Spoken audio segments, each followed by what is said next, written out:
getting the exposure to grow your small wedding business can be difficult. With millions of engaged couples using The Knot to plan their weddings and find vendors, advertising on our sites will connect you with more couples than anywhere else online. Meet engaged couples where they're already searching for vendors like you, and let us deliver leads to help you grow your business. Visit vendors.thenot.com/podcast to sign up today. Mention code podcast15 during your free onboarding session for 15% off your first month.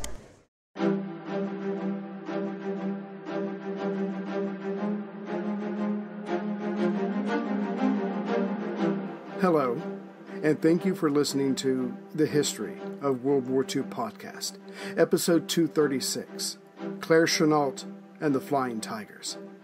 Today, I'm bringing my brother in podcasting, Laszlo Montgomery, onto the show to help me present the heroic deeds of the American Volunteer Group, the AVG, immortalized in American culture as the Flying Tigers. Laszlo, welcome to the show. Thanks, Ray. What a great honor to be on the History of World War II podcast. I'm such a minor player with such a niche topic in the history podcast space. Thanks for inviting me on your top-rated show, one of my favorite podcasts. I'd say my favorite history podcast. It's for me, it's in my top 3. But anyway, I appreciate that very much. And of course, I love your show. So I'm glad your people were able to hash things out with my people so we could get you on the show. Yeah, here we are. That's right. So for all of my listeners who haven't heard of Laszlo Montgomery's China History podcast, I highly recommend it. I fell in love with it when I first started listening to it because, like I said then, it was like a window into a whole nother world, the world of Chinese history, which intimidates the heck out of me, all those names and places and things like that. But you, Laszlo, you make it sound all so easy. It's China history, Chinese history for anyone who has an interest but doesn't want to go through reading a Chinese history book. Laszlo's China History podcast can be found anywhere you find mine. So, Laszlo, you've covered this subject before, which is why I brought you on in your CHP episodes 151 and 152 back in early 2015. And since I'm at the Pearl Harbor in the timeline, I wanted your help in covering, for a time, America's sole offensive action against the Japanese Empire in the early stages of the war. But why don't we start with a little backstory? Japan's early aggression and the moments that led up to the formation of the American Volunteer Group. Okay, Ray. Well, the AVG, American Volunteer Group, they were active in China only from December 41 to July 42. So the Flying Tigers, as far as the heroics that they were immortalized for, that was only an 8-month saga involving just a few hundred men and women. Japan, they were really on a roll since the Treaty of Shimonoseki, 1895, Sino-Japanese War, first one, and it pulled back the curtain on China's big secret, military-wise, that is. They had a glass jaw. And then, so after Japan defeated Russia, the Russo-Japanese War, and then in 1931, Japan began their military takeover of Manchuria. 1932, Manchukuo was established. And then July 7th, 1937, you mentioned this before on your episode, the Marco Polo Bridge incident up in Beijing that launched the Second Sino-Japanese War. And then since then, Japan was rattling their sabers like crazy. So Chiang Kai-shek decided to fight back, and his surprise attack on Japanese naval vessels that were docked in Shanghai, most notably the Izumo, you also mentioned, that kicked off the Battle of Shanghai, August 1937, followed by 3 brutal months of destruction. Right, and of course that covers the infamous rape of Nanjing in December of that year. Just absolutely horrific. We don't need to revisit that, but again, like you said, the Japanese were just running wild. That was what was happening at this moment. Yeah. So, rape of Nanjing, that came right on the heels of the Battle of Shanghai, and pretty much starting then from that point forward, Japan just mauled China up and down the Yangtze River. They were trying to establish control over all the cities of China that were critical to their plans. Chinese, they put up a stiff resistance, but in most all the cases, it was a complete mismatch. Right. But that makes me think, what about China's Air Force then? Or, around 1937, what were they doing? Non-existent. They had been trying. They had been trying to establish one, but to create an air force from the ground up, it's one of those things that's harder to do than it seems. So Chinese weren't having any luck. Okay, so as Japan gets closer to December 1941, their fateful decision, they're gaining all this experience. Their pilots are gaining all this experience fighting in China, and so by that time, they're going to be at the top of their game. Yeah, Japan was at the top of their game, and they were bombing cities like the Chinese wartime capital of Chongqing, as well as Kunming and other places, just bombing almost at will with no resistance. Right. And of course, because this is 1937 and 1938, Uncle Sam isn't doing anything about it yet. We're just kind of sitting back, watching, hoping for the best. Yeah, we were still neutral, so we couldn't come running to China's rescue in their battle with Japan, or else we'd be at war with Japan. So we had to be careful at this stage, this pre-Pearl Harbor stage, to keep up appearances. And that's where TV Song came in. Now, I call TV Song one of the unsung heroes for the Chinese side. He was the brother to the Song sisters, Ai Ling, Qing Ling, and Mei Ling. So TV Song became the intermediary between his famous sister, Song Mei Ling, Madame Chiang Kai-shek, and other well-placed people in Washington, D.C. So his diplomacy, his quick thinking, his understanding of the big picture, and most of all, his personal relationships with key people with direct access to the chain of command in the United States, that was what led to the formation of the AVG, the American Volunteer Group, and of course, we know them as the Flying Tigers. Right. So let's talk about the AVG and what happened after TV Song pulled the right strings in Washington. And to tell this story, I think the best place to start would be with General Claire Chennault, a great, great American hero and a hero from the annals of World War II history. So I'll let you, the proprietor of this fine World War II history podcast show, introduce Old Leatherface, one of his several nicknames. Okay, so Claire Lee Chennault, born in Commerce, Texas, about an hour northeast of Dallas. His family originally came from the Louisiana Bayou, and he has one of those birthdays. We're not really quite sure, but most history books peg it on September 6th, 1893. Let me interject. 3 months before Chairman Mao was born over in China, I'll have you know, in the year of the dragon. Oh, okay. Yeah, they seem to have a lot in common. Very determined gentlemen. Yeah. So again, Claire, determined to rise above his modest birth, he really pushes himself. He's just a really example of just a go-getter. So he is in the ROTC, the Reserve Officers Training Corps at Louisiana State University. He receives his teacher's certificate in 1910, and he begins his career as a school teacher in Athens, Louisiana. The year later, he marries Nellie Thompson, and they're going to go on to have 8 children together. But obviously the teaching wasn't paying enough, so in 1916, Claire went to work for a Goodyear Tire Company in Akron, Ohio, and he's going to come late to the fight in World War I, which is probably why he didn't see any action.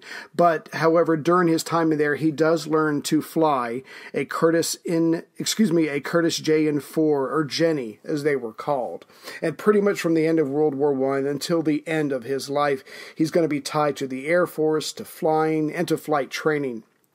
He graduated in April of 1990 as a pursuit pilot for the 46th Pursuit Squadron. And in 1920, which brings us the National Defense Act, and the Air Force has joined as part of the Army, they're going to have 1,500 officers who are going to be selected to seed this new Army Air Force. So Chennault gets a solid gig in 1923, commanding the 19th Pursuit Squadron in Hawaii. Not a bad gig. Then in 1931, he's going to become an instructor at the pursuit school that was relocated to Maxwell Field in Alabama. And it was here that Chennault developed all of his training techniques and his lectures about how to fight in the air. Boy, that must have been quite a come down to go from Hawaii to Alabama. Nothing against Alabama. It's a great state, but no palm trees there. So That's what led his path to China. It all started with this flying team that was created by the Air Force. It was like, the Blue Angels of our day. Mm-hmm. It was a team of 3 pilots, and they would do all this precision flying and perform all kinds of aerial acrobats. They were known as the 3 men on a flying trapeze. So besides stunt flying in front of audiences and doing all kinds of PR work, they carried out also testing of flight formations and air combat techniques. So in December 1935, General Mao Bangchu, he was visiting the U.S. from China. He was a close confidant of Chiang Kai-shek, and he ran the flight school in Hangzhou and was their main guy in the nationalist Chinese Air Force. And he was tasked with procuring planes and equipment. So that's what he was doing in the United States when he went to go see the 3 men. In the 3 men on a flying trapeze. So he was close to the major manufacturer, the Boeing of its day, the Curtiss Wright Company of Buffalo, New York.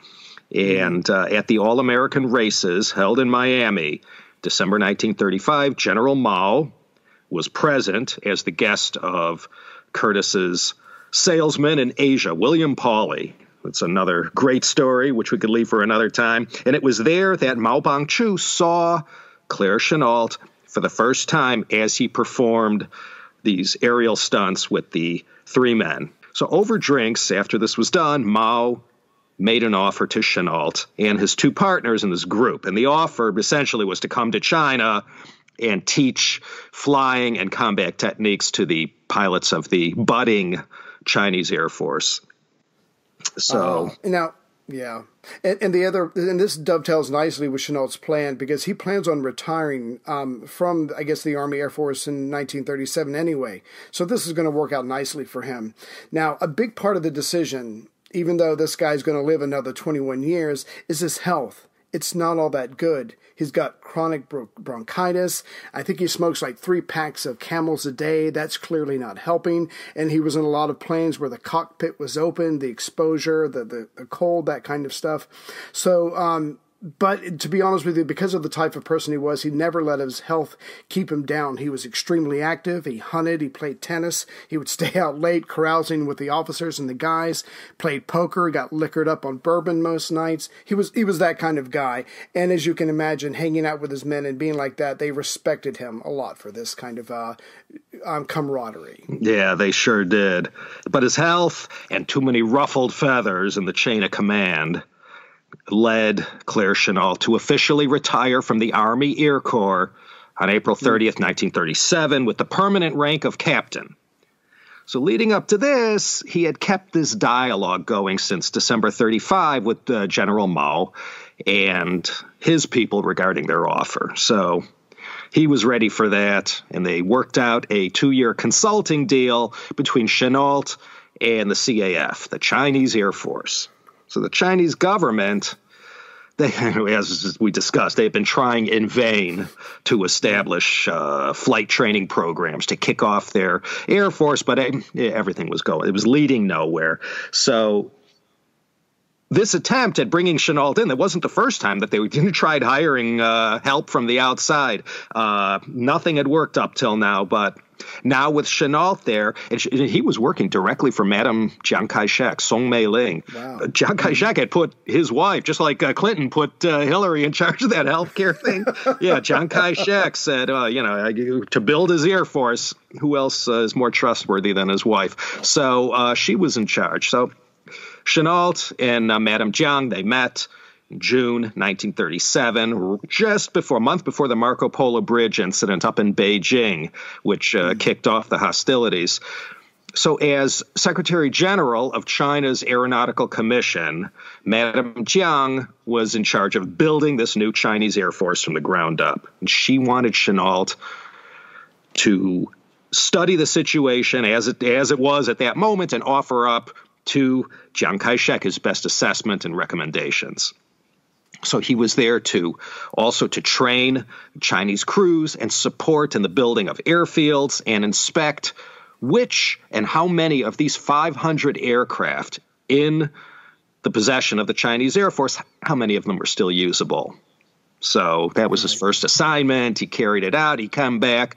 He never minced words, Chennault. He always told it like it was, and, pissed a lot of people off in the process. But he came back. He said, you got 500 planes. 18% of them are, usable. Less than 100. These were Curtiss Hawk biplanes, from a long time ago, and Boeing P-26 monoplanes and Italian-made Fiat biplanes. The Chinese would get whatever would be sold to them, they would take.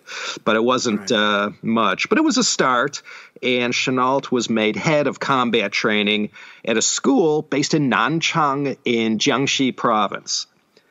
So he was supposed to be there working with General Mao Bangchu, you remember, who we met at those, who had got the ball rolling in December 35, but General Mao wasn't even there. So Chennault took charge. He went out to Nanchang, which, is the capital of Jiangxi province, but it's not what you'd call back in the 1930s, wasn't such a developed place for a foreigner anyway.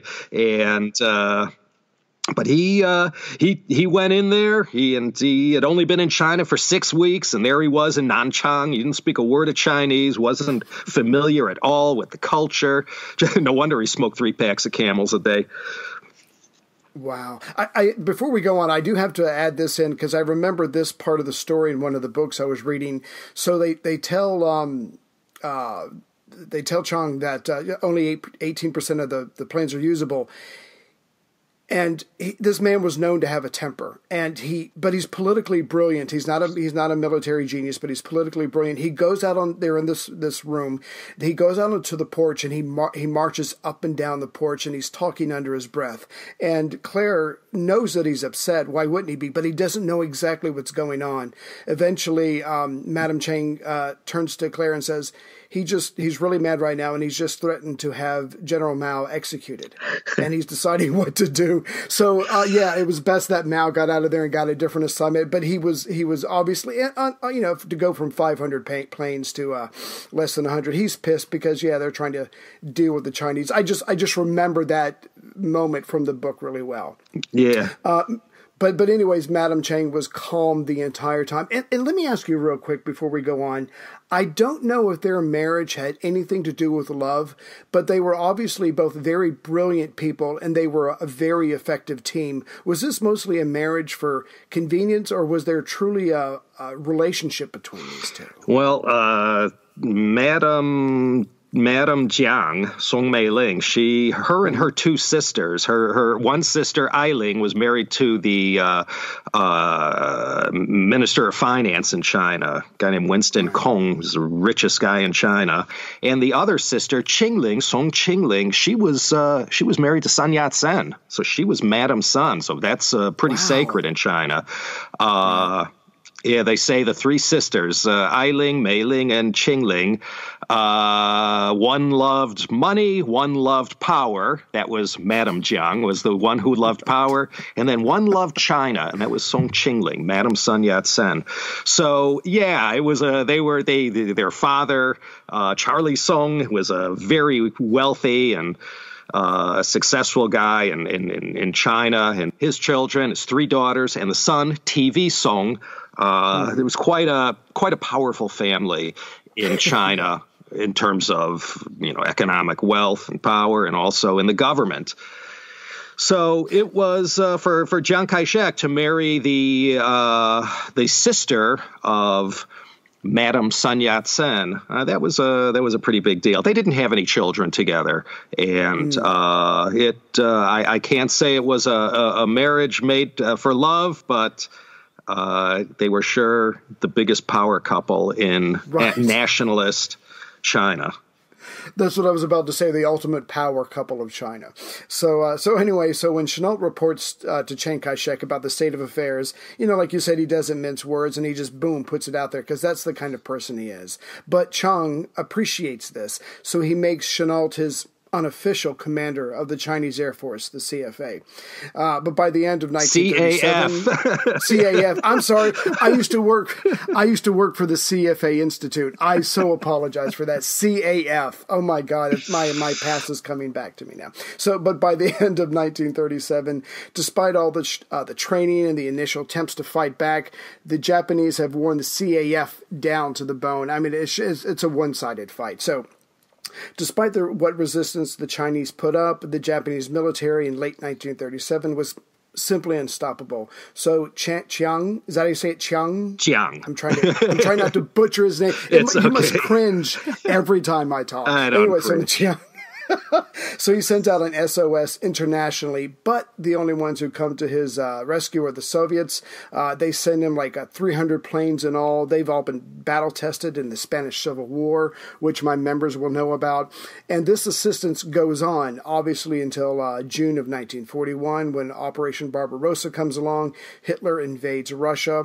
So once the Soviets they back out of their commitment, China is once again left standing alone to face the Japanese and their incredible military apparatus. That's why in October 1940, Chiang Kai-shek and his missus, they told Chennault, head to Washington, D.C., go hook up with Madame Jiang's brother, TV Song, to discuss the procurement of pilots, aircraft, and ground crew.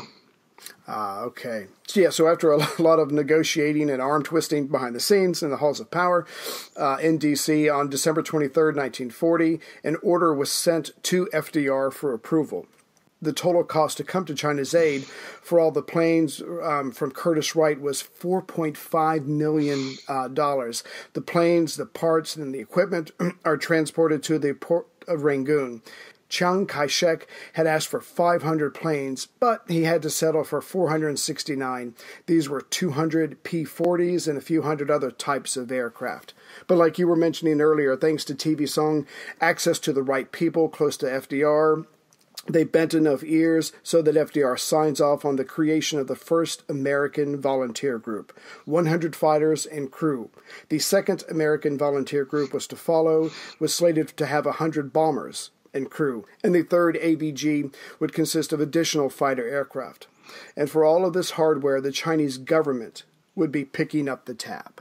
So, the Chinese Aircraft Manufacturing Company, or CAMCO, was hastily set up as the front in China to handle all the procurement of aircraft parts and crew. So all the paychecks for these pilots came from CAMCO, and they were the fig leaf that the U.S. used to show they're not involved.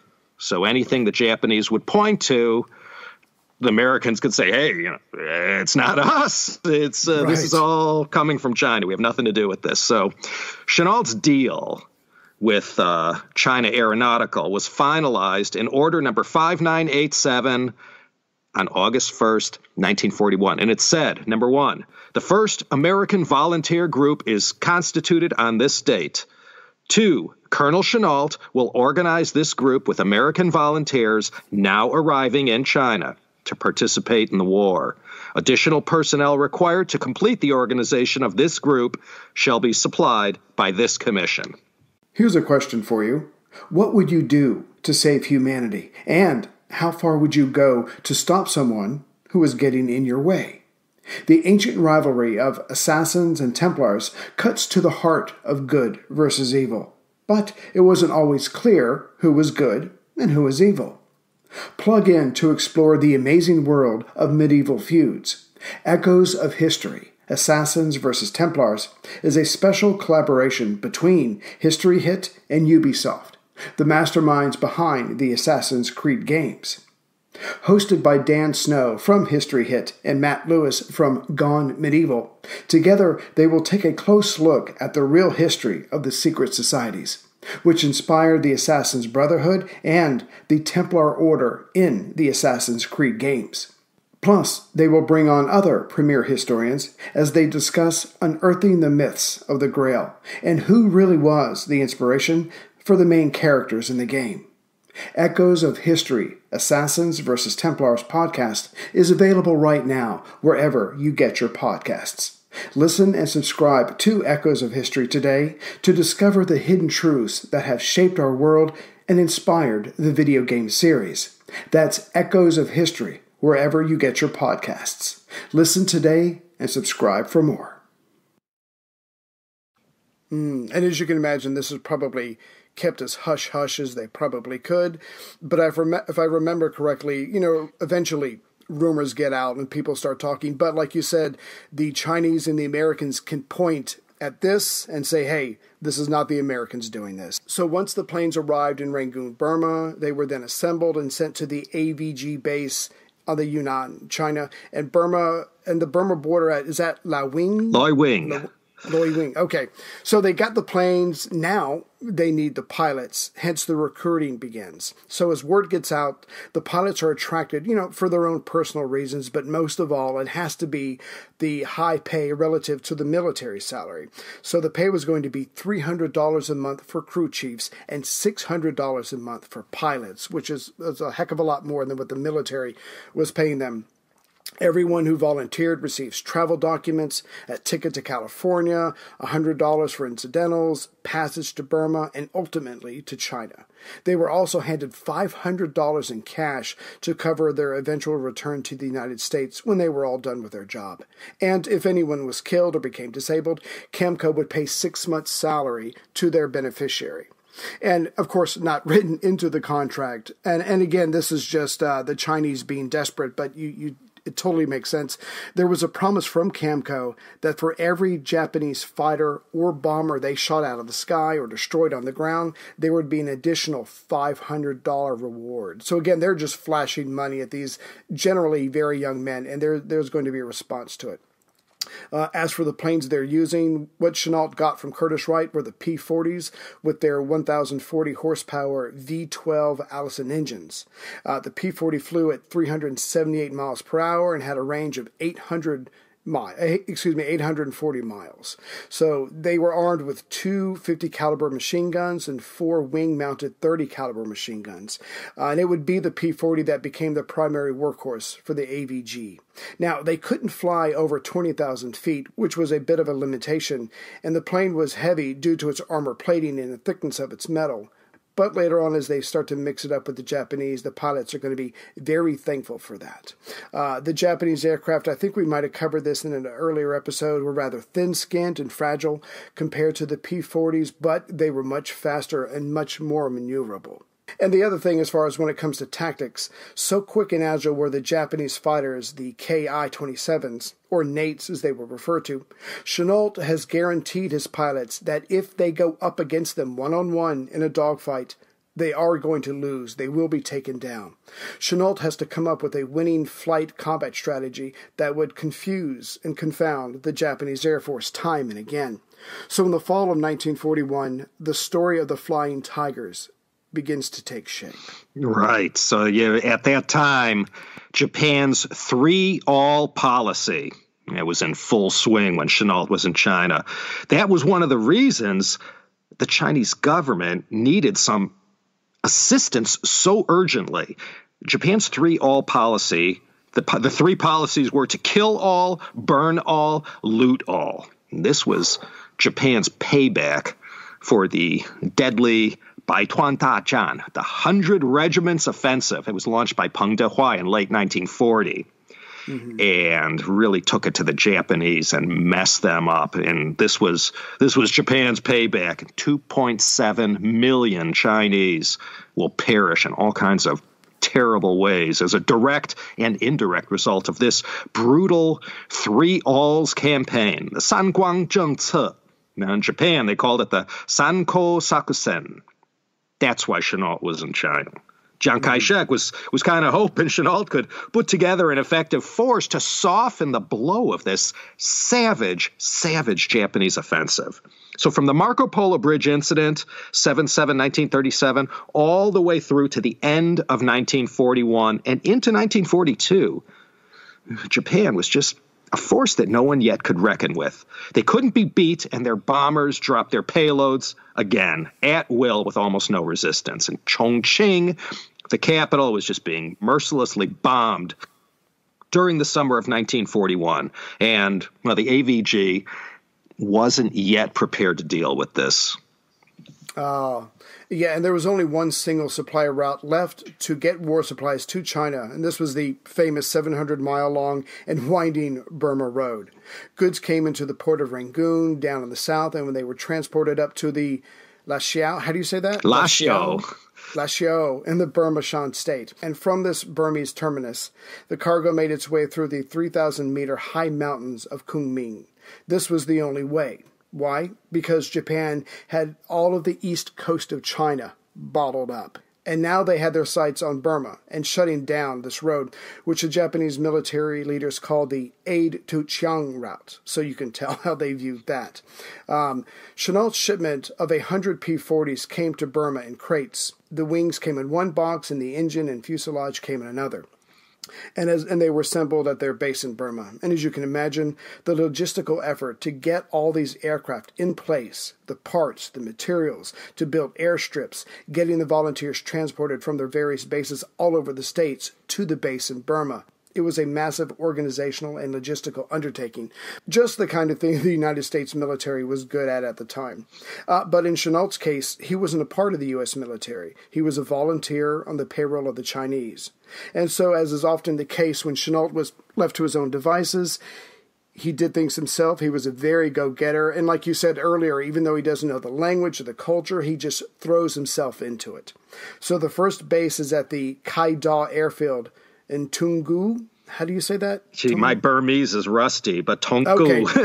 We're going to go with that. Okay, so it's 175 miles north of Rangoon. It was a former British base that they gladly palmed off onto the unsuspecting Americans. And it was a horrible place. There were mosquitoes and other conditions that gave the pilots all kinds of tropical diseases, and it's going to be miserable conditions that they're living under. In time, most of the men, not just the troublemakers, were rebelling at these conditions. The volunteers were going to find out the hard way that this part of the AVG outfit, they didn't have the kind of perks that they were used to in the U.S. military. But when they were all assembled, Chennault began the day-in and day-out routine of lectures and drills and nonstop training in the P-40. Chennault has got a solid grasp of Japanese aircraft and their fighting capabilities, so he takes everything he knows and he passes it on to the pilots. He was a masterful trainer and had the experience to distill what he knew, and his men respected him for this because the idea was to keep them all alive. So he hammers at them repeatedly how to take on the mighty Japanese Air Force. And I've got a quote from Chennault that just explains this perfectly. So he says, "The way to attack their formations is by getting above them. Dive into the formation at high speed. Pick your target, fire at it, then continue on through, breaking away at a dive until you clear the formation. Once you're well away from the fight, climb back above them and do the same thing again. Above all, never turn with their fighters. The P-40 cannot do it. They'll be right behind you in one turn, maybe two. Don't even think about it. If you do, we'll be picking up pieces of you all over the jungle. They will shoot you down, gentlemen. Make no mistake." So when Chennault was whipping this outfit into shape, Japan, December 7th, 1941, bombs Pearl Harbor. And at the time, the AVG only had about 80 pilots and 62 combat-ready aircraft. So they were waiting for an onslaught from 682 planes that Japan had earmarked from their arsenal of 1,300 aircraft to fight this Burma campaign. Wow. So the AVG wasn't alone, though. They weren't doing everything by themselves up till now, and pretty much throughout the war in this part of Asia. Britain was right there, front and center. I mean, they had their interests in China and Hong Kong, Singapore, Malaya, and were the first ones to clash swords with Japan. So the American volunteers, they began trickling into China around July and August. So the last of them would arrive by the end of November 1941, just before Pearl Harbor. So in the immediate aftermath of Pearl Harbor, it was left to the AVG, the American Volunteer Group, and their Curtiss P-40s to join with the RAF and the CAF to fight back at a time when Japan's armies were advancing and seemingly unstoppable. So with war now officially declared, plans to move ahead. You remember the part of the deal that TV Song had worked out. They were going to come out with a first, second, and third AVG. They said no need for the second and third anymore. Everything will be, those two were scrapped, and the first AVG simply became known as the AVG, and that was the only American volunteer group. So 3 days after Pearl Harbor, Japan had steamrolled into Thailand and had taken over. So with Thailand under Japan's thumb, next door neighbor was Burma. They were on the on-deck circle for takeover. So the AVG's first mission of the war, it didn't see any combat. There was only a recon flight over an airbase in Thailand that showed Japanese were there and gearing up for a fight. Right. But then, on December 20th, 1941, the Japanese Air Force is going to be formally introduced to the AVG. And it all started with another routine Kunming bomb run for a group of 10 Japanese Ki-21s, or Sallies, as the Allies called them. Now, these kind of bombings were pretty much routine for the Kunming residents, and they'd been putting up with it for just over a year. So I guess you just duck, wait for the bomb run to be over, and then come back out and take care of your dead. So the air signs would go off, and everyone just ran for cover until the Japanese were finished bombing. And I'm not sure if we covered this earlier, but Chennault had also come up with an early warning system using phones and radios. And so the approaching Japanese bombers are picked up, and one of the 3 squadrons of the AVG goes up in the air to face them. This was it. Everything had been building up to this moment. And it was a freezing cold December day, and the Japanese are welcomed by 4 AVG fighters. Like you said, they don't have a very big crew. They don't have a lot of planes, so they can't just put all of them up in the air in case something bad happens. So 4 Ki-21s are going to get blown out of the sky, and the other bombers see this, get scared, dump their payloads before they get to their destination, and just head back to their base in Thailand. And when they land and they're debriefed, no one has any idea who these guys were that were firing on them. The planes had nationalist Chinese markings, but who were they? Were they Chinese? Were they Russians? I mean, who are these guys? And they had shark mouths painted on their nose and fuselage. This had never been seen before. And so they are truly confused and a little bit, thrown off their game. And I just have to mention real quick that the Americans got this idea of painting the shark mouths. They were looking at an Indian newspaper, and they saw Australian pilots who had sharks painted on the front of their planes, and they thought it was, very scary and intimidating, so they copied that. Well, the Chinese press had a field day with this December 20th battle. They called these pilots the Feihu, the Flying Tigers. The local Chinese, they were ecstatic that someone had come to help defend them against the Japanese. Right. So on that one date, Kunming was spared a day of bombing. The place was already in tatters, but it was a great morale booster at a time when there wasn't much good news to go around. So a little goes a long way. Right. The Japanese, they'd come back again and again, but for now, they knew no more free ride. They didn't own the skies anymore. So the reality was that, although the AVG schooled the Japanese, this first episode of air combat, it didn't go too well, actually. In Chennault's, the way Chennault saw it, because the pilots had made many mistakes, and they allowed most of the Japanese bombers to get away. But they gave Japan a black eye, and from this, the Japanese found out rather quickly who these Flying Tigers were. And, well, what could they say anyway? War was on. Didn't matter anymore. Right. Nobody was trying to keep up appearances. Right. It's all official now. Yeah. So, like you were saying, this is the first big encounter on December 20th. But then orders came to get out of China and to head in a southerly direction to Burma, because that was where the next big battle was going to be fought. If the Japan shut down the port of Rangoon, then China was finished as far as the hopes of getting any more overland supplies. So this obviously is their top priority now. So the Japanese plan called for Rangoon to be taken as the first step of their ultimate conquest of Burma. So the AVG left China and went to join that fight. Now, they're going to be based in a place that I know I'm going to butcher this name. Mingaladan. Mingaladan, thank you. So they're going to be based in Mingaladan, and they're going to share the base with their partner in this fight, the Brewster Buffaloes of the 67th Squadron of the RAF. Not much, if any, cooperation went on at first in Mingaladong.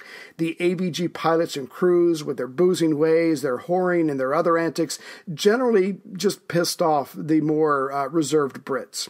And at the beginning, it was really nasty between the Americans and the British, but that's going to change soon because they're both facing a common enemy. So, December 23rd, 1941, the Japanese make their first bombing raid on Rangoon. That shook everybody up. But after the bombers dropped their payloads, they ran into a squadron of AVG pilots, and 6 Japanese planes were shot down. 2 AVG pilots were also downed, and they didn't survive. But then, on Christmas Day, 1941, the Japanese were intent upon bombing Rangoon into submission, pretty much like they had done against Shanghai back in 1937. And this day ended well for the Flying Tigers. In this encounter, the pilots utilized the dive bombing techniques taught by Chennault for the first time. 2 AVG P-40s were lost, but their pilots survived. And that was critical for Chennault, who couldn't replace these men as easily as he could replace planes. The head of the squadron radioed in that 15 Japanese bombers had been downed, and 9 fighters. The RAF bagged 7 Japanese aircraft, but at a loss of 6 pilots and 9 aircraft. And it's right about here that the 2 unwilling partners finally came together and began to share their resources and to get along. That was the only way they were going to survive, much less have a chance at victory. So anyway, as much as the AVG and RAF were acting as an irritant for the Japanese, let's not overstate this. Everything's pretty much going Japan's way. They're still pretty unstoppable. And while the Japanese may be suffering losses in the air, no one can hold back their ground forces. The RAF and AVG fighters were in the air constantly during this phase, finding one skirmish after another. And it's here that Chennault writes a letter to FDR. It says, "The American Volunteer Group, which was authorized by you, is happy to report to the Commander-in-Chief that in 3 combats it has shot down 29 Japanese airplanes and has lost only 2 of its pilots. If furnished with a very small number of aircraft of proper types and models, and a few more men immediately, we are confident that in cooperation with the Chinese, we can damage and demoralize the Japanese Air Force, that it will cease to be a factor in the China-Burma-Malaya theater of war. Any action must be immediate and must have the full support of the Allied powers. Be assured that the group desires to be of the greatest service to the general cause in this brutal and unprovoked conflict." Yeah, once the Japanese army arrived in Rangoon, all they had to do was take it. March 1942, it was like Saigon, April 75. Anything that could be salvaged for the future war effort was sent north to China or west to India. And what couldn't be saved was destroyed before Japan got their mitts on it. And the whole city was put to the torch to welcome the Japanese army. The Allies, they evacuated Rangoon along with 400,000 other Burmese fleeing to the north. There was so much American Lend-Lease supplies in the port that they couldn't blow it up fast enough, so the Chinese still managed to seize more than 19,000 tons of made-in-USA arms and equipment that were supposed to go help Chiang Kai-shek. Right. And after locking down Rangoon, the Japanese controlled the Pacific Rim from Japan to Australia, which was a part of the plan in the first place. However, the conquest of Burma has to be considered a slugfest compared to the taking of East China. In fact, even till the end of the war, the Japanese were scratching their heads. Why was it so hard to take Burma compared to every other campaign? Of course, we'll cover this later in detail, but the way the fight was going in the air, the Japanese thought the number of Flying Tiger pilots and aircraft was way more than it actually was. But in the end, despite all the heroic effort, the Japanese are going to take Burma. Throughout January of 1942, the Japanese capture all Allied bases in Burma and put everything back that had been blown up before they got there. And from these former Allied bases, they regularly bombed the port and city of Rangoon. The AVG and RAF fighters went up to meet them each time in air-to-air combat. By the middle of February of 1942, the military supply channels were able to get badly needed parts to the AVG that allowed them to patch up their aircraft once more. And although Rangoon hasn't fallen yet, the day is coming. By the end of February, though, it was time to bail from these bases just outside of Rangoon. The British flew to the old AVG base at Kaida, and the AVG squadron fighting in Burma moved to Magwe? Yeah, it sounds good to me. Okay. Moved to Magwe in Burma. So they're skedaddling because now the Japanese have really taken over. So the Japanese, they were beginning to get wise to the ways of these flying tigers. Now they were much more careful about how they flew their bombing missions. Almost half of the assets Japan had put in the air had been lost to RAF and AVG fighters. So these daring daytime raids by Japan had been too costly. So for the time being, they decided to bomb at night only. It was harder to shoot them down.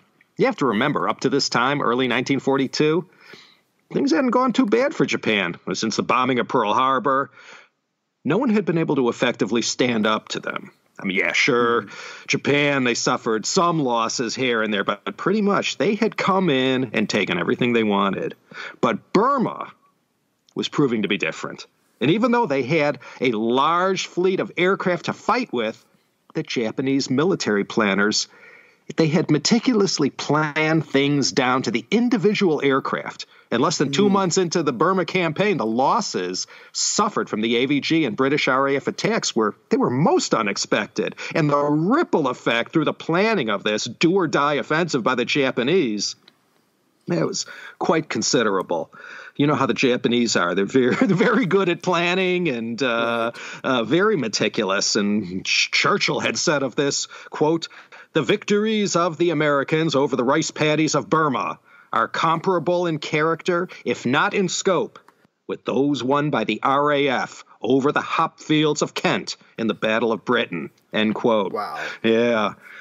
So the Japanese retaliated with massive airstrikes on air bases at Magwe and Kaida in Burma.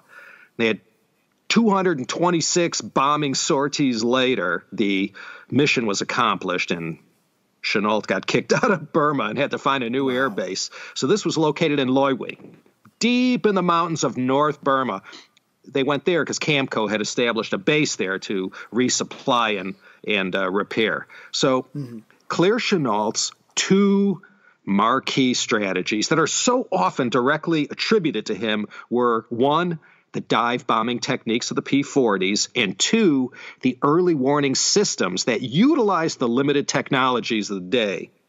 This early warning system would give extra minutes and seconds to the AVG pilots to stop whatever they were doing 24/7 and then jump into their P-40s and get airborne. And any planes left on the ground by the time the bombers arrived were doomed. So Chennault, being a trained fighter pilot himself, he knew the luxury of what a 3-minute warning could give before the attack commenced. So Chennault had all this in place during the next phase of the war for the AVG, based in Loiwi in Burma still. Right, but something else had also been going on since January of 1942. Sadly, this is where the military politics begins to assert itself into our story, and everything turns a little darker for Chennault and the Flying Tigers. This was when Vinegar Joe Stilwell enters the Flying Tiger story. He had been put in charge of the CBI theater at this time, the China-Burma Indian Theater, and Chennault and Stilwell were rivals. Stilwell never self-censored anything he'd said or anything he did, and he didn't think much of Chiang Kai-shek. Uncle Joe, as he was called, did not like Chiang and didn't respect him as a military leader. Chiang hated Stilwell and literally had to go to FDR and say, either he or I go. That's how bad it got. That's how bad it got in the end. Well, Chennault was a Chiang man, so this was a major point of contention between these two Americans. So in March, April, and May of 1942, the battle of wills between Stilwell and Chennault will be fought. while the Japanese are also being fought at the same time.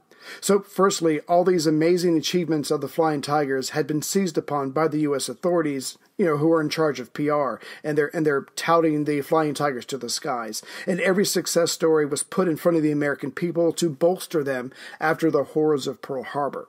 So Chennault and his team's stock are quite high at the moment. Chennault and his Flying Tiger pilots were seen in the public as quite the heroes and hotshots. And remember, Chennault was a man who backed the nationalist government. So as you say, Ray, Stilwell, he was very, very denigrating to the Air Force. Remember, the Air Force is still a relatively new part of the military.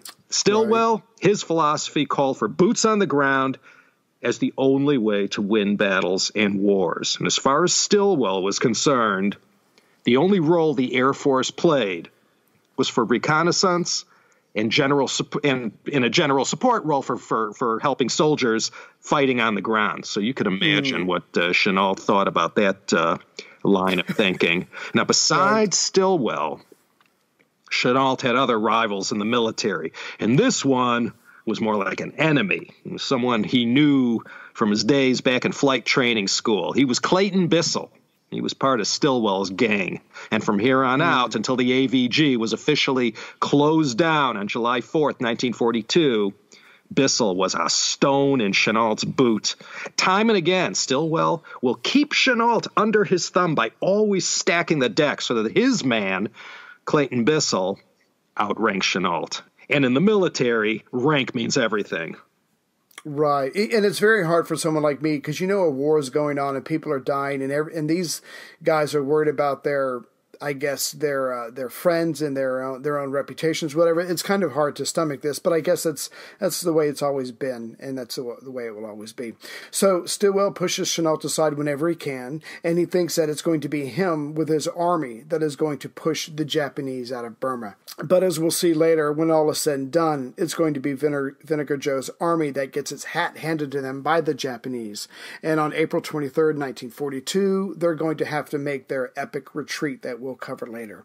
So, like MacArthur in the Philippines, Stilwell has a chance to make a quick getaway via the air, but unlike MacArthur, he famously chose to stay with his troops and personally lead a hasty retreat across Burma into India, just missing being annihilated by the Japanese. Meanwhile, Stilwell demanded that Chennault order his pilots to carry out suicidal recon missions and air support as they're fleeing. But then to complicate matters, Chiang Kai-shek gets involved and he begins issuing contradictory orders. So there's Chennault in the middle between these two. But in the end, being the leader that he was, he listened to his men, who were on the verge of mutinying unless these suicidal missions ordered by Stilwell were ceased. So that's what he did. So Chennault told Stilwell the missions had to go and gave his reasons, and you can imagine what this did for their already tense relationship. So by this time, the whole raison d'etre for the AVG, it was already finished. Their deeds and all the hoopla that surrounded the Flying Tigers were known throughout the U.S. military and in the American public. But the time had come to shut this outfit down and integrate everyone into the U.S. Armed Services or back into the Armed Services, since most everyone had been snatched from, one branch of the military or another. So while all this was going on, early 1942, Chennault and the AVG were still on China's payroll, still accruing their wages and bonuses from Camco. So the talk began to hot up about putting an end to this state of affairs and getting all these hotshot pilots, putting them into the U.S. Army. Right, because you made the point. I mean, once Pearl Harbor comes, we're officially at war. We don't need to go through a Camco, right. So let's get him back in there. So, as for Chennault, against the best wishes of General George Marshall and General Hap Arnold, he's the chief of the Army Air Forces. The Army offered Chennault the rank of colonel to come back into the fold. Chennault let it be known, and you've got to remember that this guy was brash. He had an ego, but he could back it up. So he lets it be known that nothing less than a star is going to satisfy him. So they respond and they raise him to a brigadier general. But there has to be some kind of compromise because we're dealing with the military and so we're dealing with politics. So Stilwell's man, Clayton Bissell, who you mentioned, also gets promoted as well. So he is still slightly outranking Chennault. The thinking on high was that no one needed the AVG anymore, like you mentioned before. And by taking all those pilots and some of their crew, it would be an efficient but dirty way for the Army Air Force to absorb a whole new group of veterans to the air-to-air combat. So for this new Army Air Force, like you were alluding to earlier, they've got all these experienced pilots. They're going to bring them back home and kind of get a jump start on this branch, this brand new branch that they pretty much need in the fight as soon as they possibly can. But here's where it gets really ugly for the pilots. Consider everything that they've gone through up until now, including all the diseases, the lousy food, the miserable jungle conditions, insect infestations, the snakes. That's the big one for me, the snakes. And always being the last priority for parts and equipment. They figured at the very least, if they were going to go home and go back into the military, they would be able to go back into the branches that they formerly served in and maybe, get some kind of promotion. Because after all, like you say, they've got all this experience now. But instead, what they do is they get orders to join the Army Air Force along with Chennault.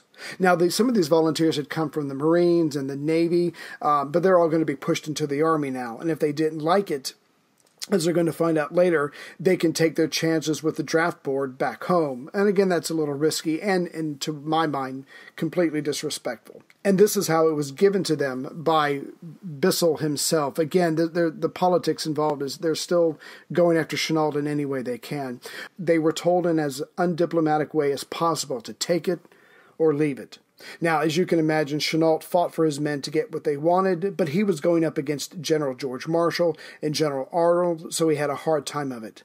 But then Chennault, being the feisty person that he is, uses the last final ace that he has up his sleeve. Previously, FDR had instructed Chennault that if he ever needed him, he was granted the authority to use a private channel. So Chennault wrote to the 32nd President and told him that the AVG would remain a much more effective fighting force if left to continue as they were with him in charge. And FDR, being the politician that he was, wisely worked out a compromise. As planned, the AVG would merge with the Army Air Force as scheduled on July 4th, 1942, and Chennault would remain in command of these air forces in China as a one-star general. Chennault commanded the fighters, and his political rival, Clayton Bissell, took the bombers. This wasn't what Marshall wanted, but he went along with it. When FDR dies, however, in April of 1945, Chennault will quickly be shown the door because I guess generals never forget. Yeah, that was all in the future. So despite this compromise that was worked out, the damage had been done to the general morale of the AVG pilots and crew. But they were all loyal to Chennault. They knew he bled for them. So when Chennault gave everyone the news about the way it was going to be, well, that spelled the beginning of the end of the Flying Tigers.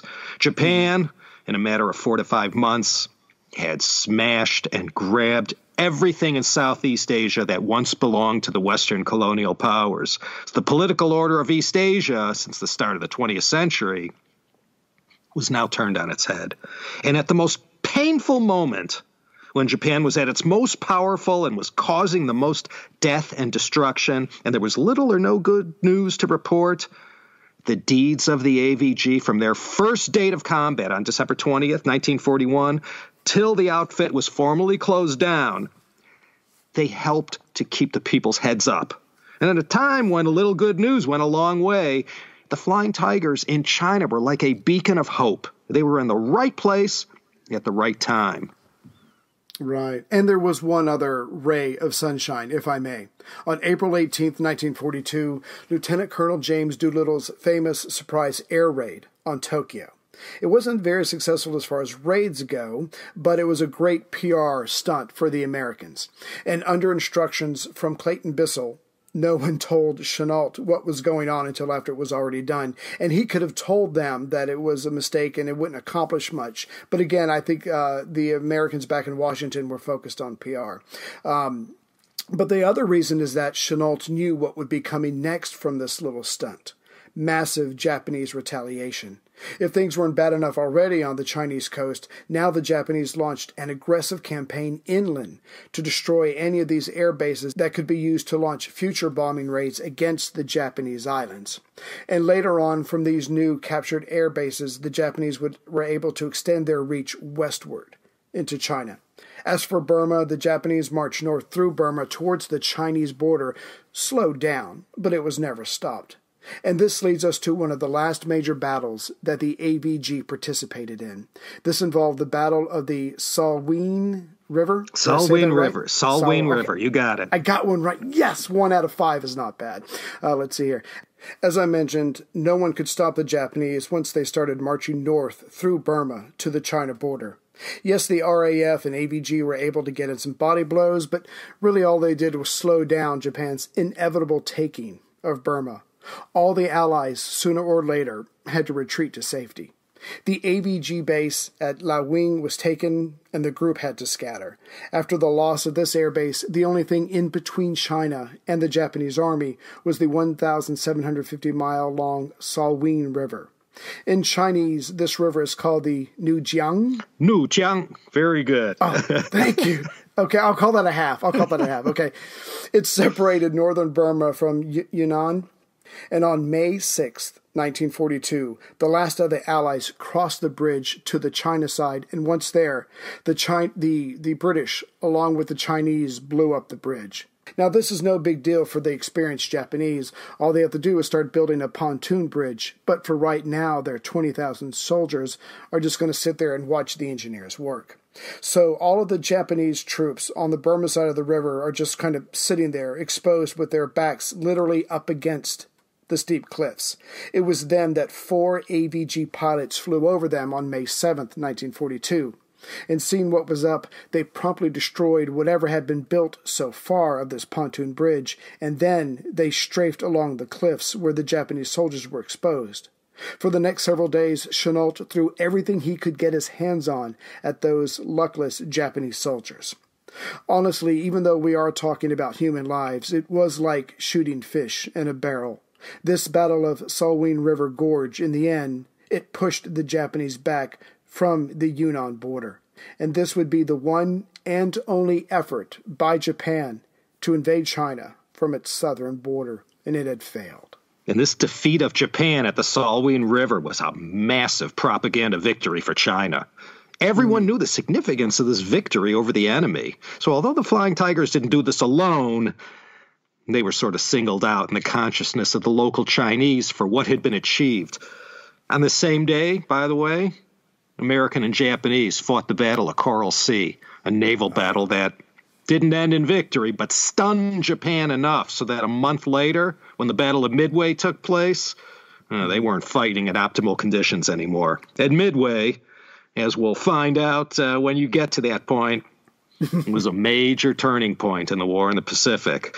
So after this battle of the Salween River, to make matters worse for Japan, a squad of 6 AVG pilots also flew a deadly surprise raid on the Japanese-occupied Gyalam Air Base in Hanoi, and the devastation was total.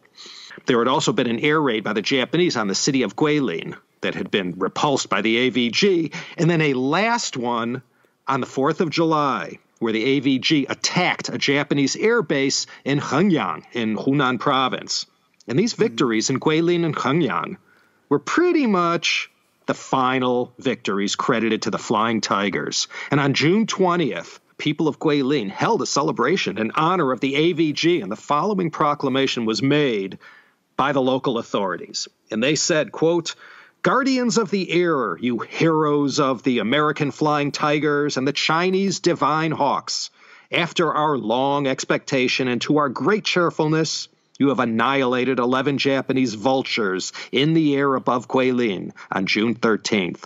This is the most brilliant merit of air combat that has ever been achieved in Guilin. You have once more created your great glory of extinguishing your enemy in the air. We, the 300,000 citizens of Guilin, are especially delighted.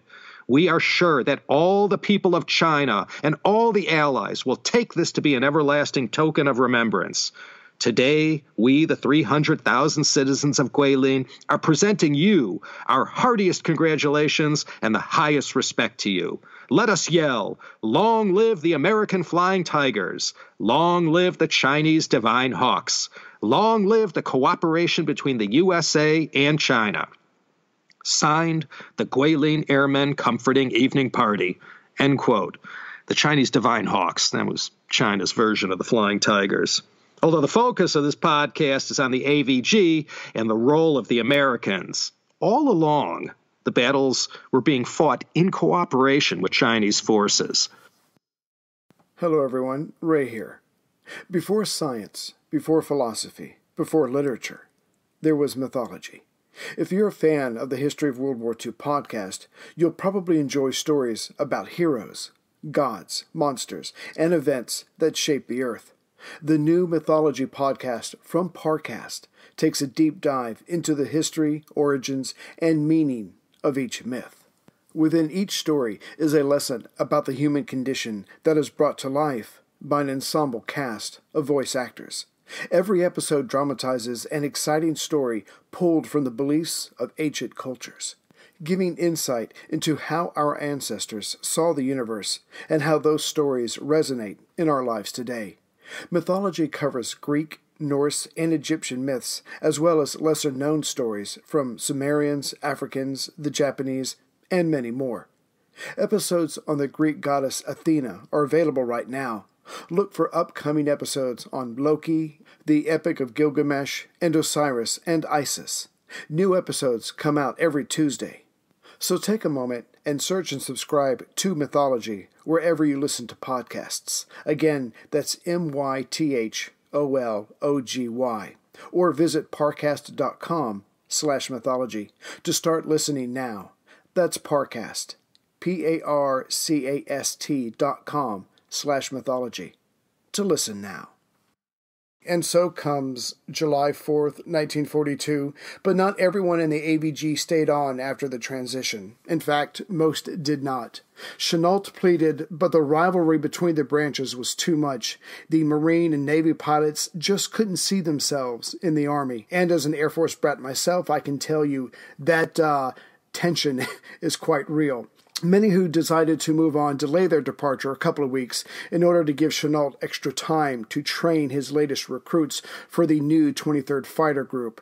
But after paying their due to Chennault, whom they still respected, these AVG pilots and crew made their way back to the United States.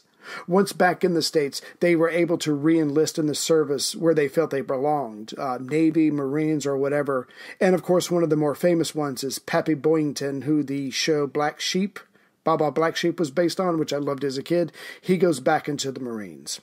Yet some of them decided that they had enough of war and smartly, in my opinion, got in on the ground floor of the budding aviation industry. As for Chennault, he moved up to Chongqing. Thank you. He moved up to Chongqing, where he was based, serving much to General Marshall and Arnold's chagrin, the commander of the CATF, the China Air Task Force. He did this until March of 1943, and finally, after getting his second star and becoming a major general, he was put in charge of the 14th Air Force. And once FDR passed away, April 1945, Chennault's enemies in high places forced him to retire. And this was on July 8th, 1945, a month before the atomic bombings put an exclamation point on the end of the war. Chennault claimed that 299 Japanese aircraft had been destroyed by his AVG fighters. And of the AVG, 12 of their P-40s were shot out of the sky by their Japanese opponents and 61 destroyed on the ground. A third of those planes had been abandoned by the AVG when they hastily bolted from their base in Loy Wing in Burma.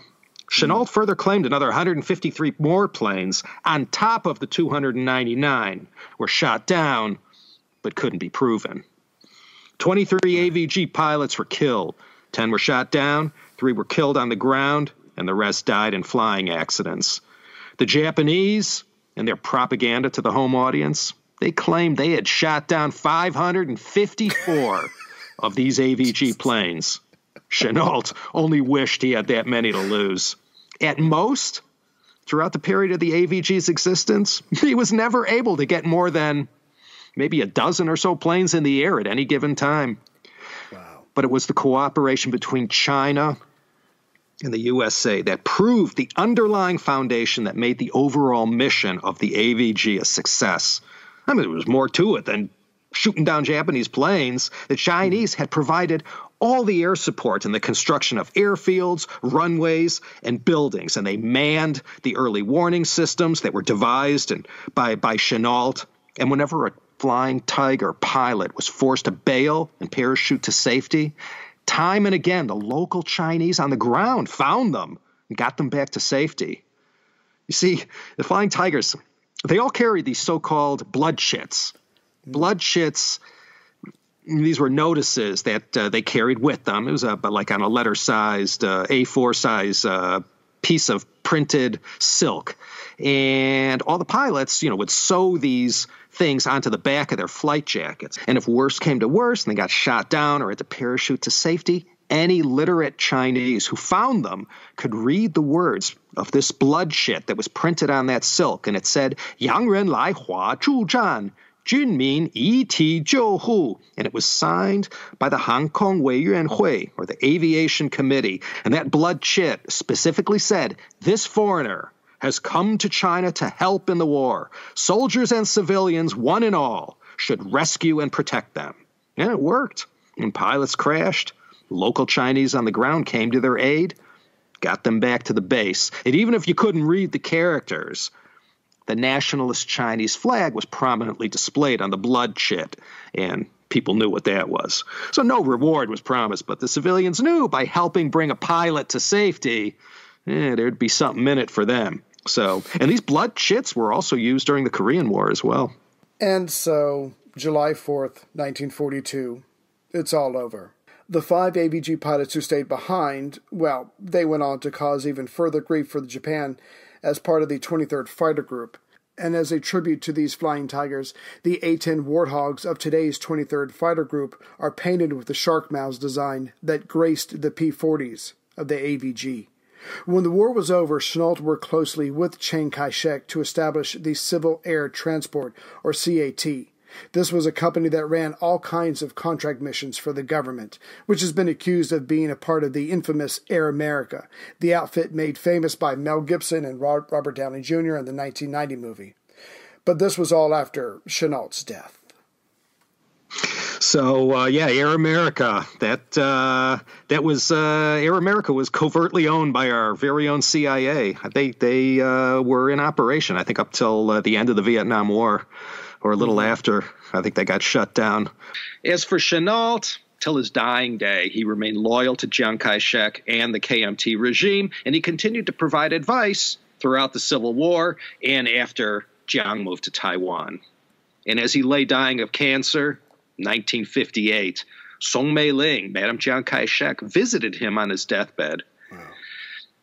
Claire Chennault had written about the AVG this way, quote, the group that the experts had predicted would not last 3 weeks in combat had fought for 7 months over Burma, China, Thailand, and French Indochina, destroying 299 planes and another 153 probably destroyed. All of this with a loss of 12 P-40s in combat and 61 on the ground, including the 22 burned at Loy Wing. 4 pilots were killed in air combat, 6 were killed by anti-aircraft fire, 3 by enemy bombs on the ground, and 3 were taken prisoner. 10 more died as a result of flying accidents. Although the Japanese promised on their radio broadcast to shoot AVG prisoners as bandits, they treated our 3 prisoners as well as regular British and American POWs. I took it as an indication of the enemy's genuine respect for our organization. End quote. Now, on July 4th, 1991, 49 years after they were disbanded, the U.S. government gave the AVG members veteran status. Wow. You know, Ray, U.S. and China are not in a very good place right now. Yeah. Ever since we normalized relations back in 79, the U.S. and China have been trying to get this relationship right. Since 1949, there's been plenty of history and bad blood between the U.S. and China. The Korean War, 1954 Geneva Conference, where we openly disrespected Zhou Enlai. And there was the Vietnam War. And then in 1989, we had that shakeout after June 4th. And we also had the May 1999 bombing at the Chinese embassy in Belgrade, something that didn't make a big splash here in the States, but caused massive, massive anti-American feelings in China. And 2 years after that came the April 2001 Hainan incident in the South China Sea. And now the U.S. and China are locked in a new struggle with consequences that will affect us all, no matter how things turn out.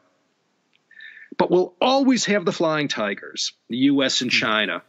All this negative that surrounds this so-called most important relationship in the world. Let's not ever forget the shared history the U.S. and China have and how these two countries came together during that dark hour at the outset of World War II. Hear, hear. Well said. Well, thanks, Laszlo, for joining me for this episode. When it came to the AVG, I just knew I had to have you on the show, and you helped me make it a lot more sense out of it. Hey, yeah, and listen, I'm sorry about my agents and all the negotiations. I mean, the appearance fee, whatnot. Right. Well, it worked out in the end. We were able to come up with the fee. Of course, me and my family won't be able to eat meat for a couple of months. But hey, don't let that worry you at all, okay? No, I do appreciate it, and we certainly hope to have you back on one day. Hey, look, Ray, I got a family to feed, too. Yeah, but your kids are already out of college. As you'll find out, Ray, the costs don't end after the kids graduate. It's an ongoing thing. Okay. But thanks all the same. It was a very generous honorarium your people coughed up. Yeah, with a gun to my head. It wasn't that bad. It's money well spent. That's true. That's true. So thank you all for listening, and thank you, Laszlo. Laszlo and I have been comrades in arms since we both began our podcasting journeys back in the summer of 2010. This is the third time we've been together, and once again, please check out Laszlo's show, the China History Podcast. You can find it at teacup.media or in all the same places where you find my shows. So please go there and give Laszlo a nice 5-star rating and some nice comments so he can maintain his edge over his competitors, because that's what it's all about. Ray, thanks again for inviting me on your esteemed show. Thank you very much. And as always, for everyone else, take care. Greetings, everyone, from Central Virginia. So, since this show ran a little long, sorry about that, I'm going to wait till the next time to thank everybody for the people who have become members, bought mugs, that kind of thing. But don't worry, I will get you next time. Also, please don't forget, if you can, to listen to this podcast on Himalaya, the Himalaya podcast app, because they pay me. You help out, but you don't have to do anything except for download their app. So if you could do that, I'd really appreciate it. But the last thing I wanted to say to you before I let you go is that some of you may know that I co-host a bunch of other history podcasts with my Aussie friend Cameron Riley. And he was actually a pioneer of history podcasting back in 2006 with his Napoleon Bonaparte series, which was actually the very first podcast I listened to, and that inspired me to do this show. So he and I have been doing shows together for the last 5 years. Let's see, we started with the history of Julius Caesar, the life of Julius Caesar. Then we went on to Augustus, and now we're up to Tiberius.